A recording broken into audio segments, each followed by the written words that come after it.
ይህ በእንዲህ እንዳለም የዛይ ኢኮኖሚስቱ ጋዜጠኛ ከሀገር እንዲወጣ ተደርጓል።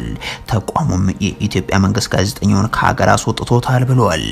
የተወደዳችሁ የኢትዮ ፎረም ቤተሰቦች አብራችሁን ስትቆዩ እነዚህንና ሌሎችን መረጃዎችን ታደምጣላችሁ። ሰናይ ጊዜ ይሁንላችሁ። ኤርትራ ጦርነት ሊከፈትብኝ ነው አለች። በዚህ ውጊያ ምዕራባውያን ከህወሓት ጎን ቆመዋል ስትል ነው የገለጸችው። ይህን ጦርነት ይከፍትብኛል ያለችው ደግሞ ህወሓትን ነው። የነጻነት ቀኔን ለማክበር በዝግጅት ላይ ነኝ የሚለው የአስመራው መንግስት ዝግጅቱንም በጦርነት መንፈስ ማጀቡን ቀጥሏል። አሁን ያወጣው መግለጫም በትግራይ ኃይሎች ጦርነት ሊከፈትብኝ ነው የሚል ነው።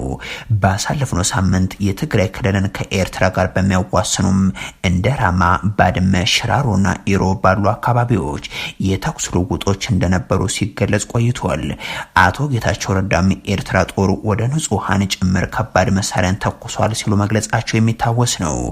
የሆኑ የፕሬዝዳንት ኢሳያስ አፈወርቂ መንግስት ያወጣው መግለጫ ደግሞ ህወሓት ለመጨረሻው ጦርነት ተዘጋጅቷል የሚል ነው። ከዚህ በፊትም በ1998 ይሁን ባሳለፍነው ዓመት ጦርነቱን የጀመረው ህወሓት ነው የሚለው የኤርትራ መንግስት የትግራይ ኃይሎች በጦርነቱ ለማሳካት አስበዋቸዋል ያሏቸውንም ጉዳዮችንም ዘርዝረዋል። ይሁን እንጂ የመንግስታቱ ድርጅት የተለያዩ ተቋማት ከትግራይ በኩል ወደ አስመራ ሮኬት የተተኮሰው የኤርትራ ጦር ወደ ትግራይ ክልል ከገባም ከአንድ ሳምንት በኋላ ስለመሆኑ መረጃዎችን አውጥተው ነበር። የሆነ ሆኖ አሁን በኢትዮጵያ ሉዓላዊ ግዛት ውስጥ በትግራይ ክልል የተለያዩ አካባቢዎች ጦሯን ያሰፈረችው ኤርትራም ህወሓት ወደ ግዛቶች በመግባት ለመዝረፍና ለማውደም ተዘጋጅቷል እያለች ነው። በትግራይ ክልል ንጹሃንን በጅምላ ሲጨፈጭፉም ተቋማት፣ ፋብሪካዎች፣ ትምህርት ቤቶች፣ የጤና ተቋማት፣ የአርሶ አደሮች ንብረትም ሲወድሙም የኤርትራ ጦር መሪ ሚና እንደነበረው የኢትዮጵያ መንግስት ሳይቀር ያረጋገጠው ጉዳይ መሆኑም የሚዘነጋ አይደለም። የአስመራው መንግስት ደግሞ ወደ ኤርትራ ከሚደረገው ጦርነት በተጨማሪም በወልቃይትና ሁመራ በኩልም ተመሳሳይ ውጊያ የማድረግ ፍላጎት አለ ይላል። የአማራ ክልል መንግስትን በተመሳሳይ ከጥቂት ቀናት በፊት ባወጣው መግለጫም ወረራ ሊደረግብን ስለሚችል ተዘጋጁ ሲል ገልጾ ነበር። የትግራይ ክልል መንግስት ደግሞ የተደረገብኝ ከበባም የዜጎችን ህይወት እየቀጠፈ ነው፣ ሰብአዊ እርዳታው በበቂ ሁኔታ እየገባ ባልሆነበት ሁኔታ መታገስ አልችልም ሲል አሳውቆ ነበር።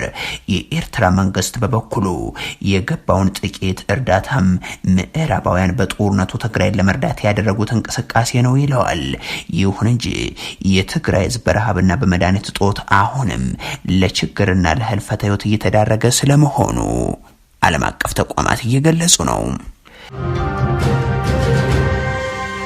ይህ በእንዲህ እንዳለም የህወሓቱ አቶ ጌታቸው ረዳም የኤርትራን መግለጫ ተከትሎ ምላሽ ሰጥተዋል። አቶ ጌታቸው ረዳም የትግራይ እያንዳንዷን ኢንች ግዛት ሳናስመልስ የሚያቆመን የለም ብለዋል። የአስመራ ዘራፊና ወራሪ ኃይሎች በትግራይ ክልል የፈጸሙት ዘግናኝ ድርጊት ዘር ጨፍጫፊዎች መሆናቸውን ያሳየ ነው ያሉት የህወሓቱ ሰው ዛሬም ድረስ ግዛቶቻችንን መያዛቸውን ቀጥሏል ሲሉም አስረድተዋል። የአስመራው ባለስልጣናት ምንም እንኳን ላደረጉት ለዚህ ብልግና ናቸው ዋጋቸውን ባያገኙም በመግለጫና በኮሙኒኬሽን ግን ራሳቸውን ንጹህ አድርገው ያቀርባሉ ሲሉም ነው ያሰፈሩት። ወንጀለኞች ሆነው እንደ ተጠቂ ሲተውኑ መመልከት የተለመደ ነው የሚሉት አቶ ጌታቸው እነዚህ የኤርትራ ሰዎች ለፈጸሙት ወንጀል ግን ተጠያቂ እንደሚሆኑ ማወቅ አለባቸው ሲሉም ገልጸዋል። ዓለም አቀፉ ማህበረሰብ ኤርትራም በአፍሪካ ቀንድ እየፈጸመ